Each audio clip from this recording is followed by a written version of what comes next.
Today we're going to talk about a brand new study that was just released that says cruising is actually good for your brain health and lots more. So let's just go ahead and get started.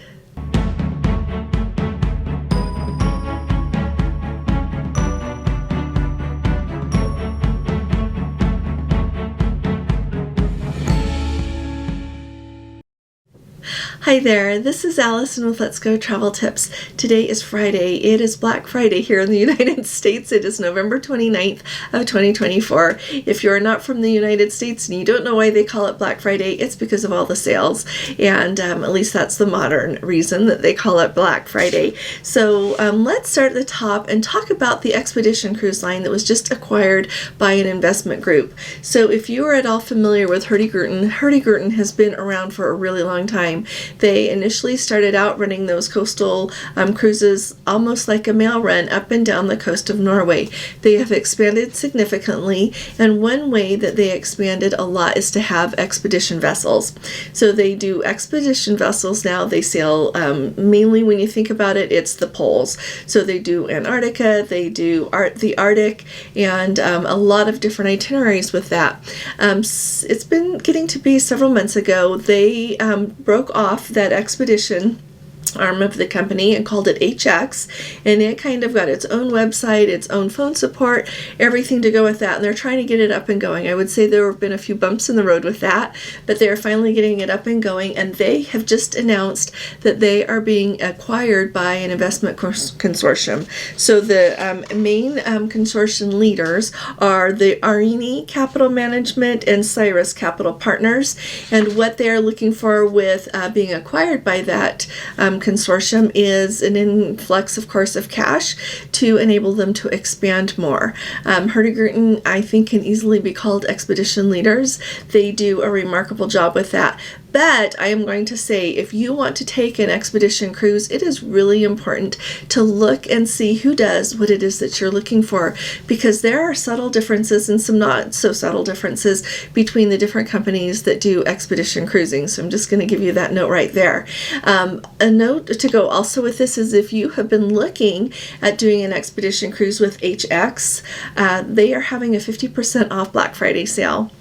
So this is a really good time to look and see. If you already booked your Hurdy-Gurton expedition cruise a long time ago or other cruise, they don't reprice their cruises. So you pay what you say that you will pay when you book the cruise. No changing on that. But I thought it was really an interesting development because we're seeing a couple of other cruise lines. I think of Azamara being purchased by an investment group, and they've been doing really well since then. So looks like we'll see how things go with HX. Next up, so to me, this is super exciting. The Caribbean Princess, just with her first 4-day cruise to celebrate Thanksgiving, is sailing out of Port Canaveral. It's a really big deal.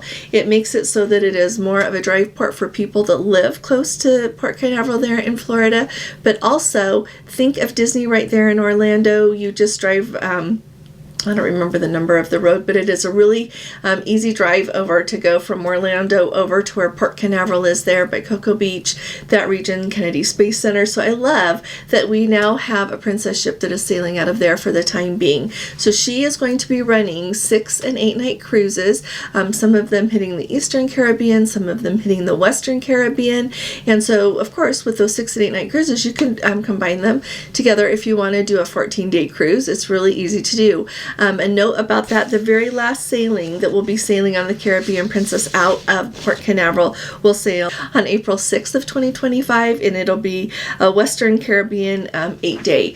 And when you look at those 6- and 8-day cruises, they've got 6-day Eastern Caribbean, 8-day Eastern Caribbean, and 8-day Western Caribbean. So whatever it is that you're looking for, I am really excited.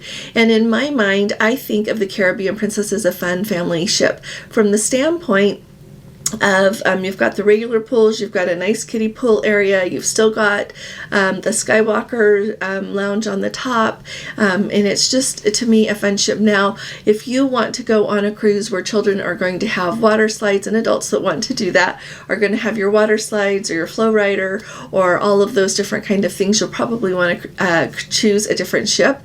But if you want something that will just be a fun trip for the family, especially if the children are a little bit younger, think this is going to be a really good option. Also, I am going to add that Princess does a really good job with their kids clubs for all the different ages, and so I wouldn't worry about children not having a fun time if they go on that ship or another Princess ship. But I always maintain, like I said, you have to do your research and make sure that you book the kind of cruise, kind of ship that you want for your experience while you're on board. Now, the second item of Princess news that we need to talk about today is a brand new partnership that Princess has just announced. So they have just announced that they have got a partnership with Kylie Minogue, Minogue, and they, with that partnership, so apparently she already has like a line of wines that she sells, and with the new partnership, they are going to be, Princess will be selling her zero alcohol sparkling rosé, and apparently that sparkling rosé is made from, let me tell you, it blends European premium grapes with green tea from Yunnan, China. The tea is meticulously hand-picked, it says, and brewed into a strong infusion, enhancing the grape ferment. And then when you combine it all together, apparently it is supposed to be really good. Now, this is a big deal because you would not believe how many times people ask me if Princess has non-alcoholic wine on board. And so this, to me, is a good step forward so that guests who would like to have that experience will be able to have it. I am sure that if you drink very much of this, you're going to wish you got the Plus or Premier package. I always, I used to always just advocate that if you were going to get the Plus package, it depend on what you drink. Now it's going to depend not only on what you drink, but how fast you like your Wi-Fi. Alrighty, and I am hearing more and more that there's a difference with the Plus and Premier Wi-Fi, and so it's the same Wi-Fi speed, I should say, with both the Plus and Premier package, but the beverages, the difference is how much you'll be able to spend without having to pay any extra for the drink that you have. So it'll be fun to hear from everyone how these this now non-alcohol sparkling rosé is priced on board, and so I look forward to hearing from anyone. If you are on a Princess ship and happen to see it for sale, send us an email, comment under a video, and let us know how much it costs. People will really appreciate having that information, and I will watch for it when I am on my next Princess cruise, which right now is scheduled to be the Panama Canal on February 21st this next year. Now, if I say anything in this video or any of my others that is helpful to you, will you please go ahead and click on that subscribe button and give this video a thumbs up? I really appreciate your support, so thank you. All right, are you ready for this news? And to me, the sample size is really not large enough to be a scientific study, but it's fun. And so recently on board the Queen Mary 2, they did the study, and what they did was on an international transatlantic crossing, they took 40 guests and they tested them through the voyage, and they found that just after 5 days at sea, there was an increase in cognitive abilities of the guests that they tested for things like memory, spatial reasoning, logical thinking, and problem solving, like a 26% difference. They also found that they had a 29% improvement in their short-term memory, 125% increase in complex problem solving, and a 14% improvement in attention levels. And then finally, 158% increase in feeling relaxed. And so I thought it would be really fun if you will put in the comments some of the things that you notice happen to you when you go on a cruise. And it doesn't even have to be 5 days on the Queen Mary 2. I've been thinking about how my reasoning changes or what happens to me when I'm on board a ship. I will say that when I get on a ship, especially on Princess, I just relax.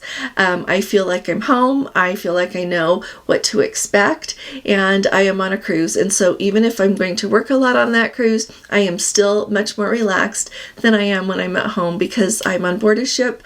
I'm going to be sailing on the water, and it makes such a big difference to me.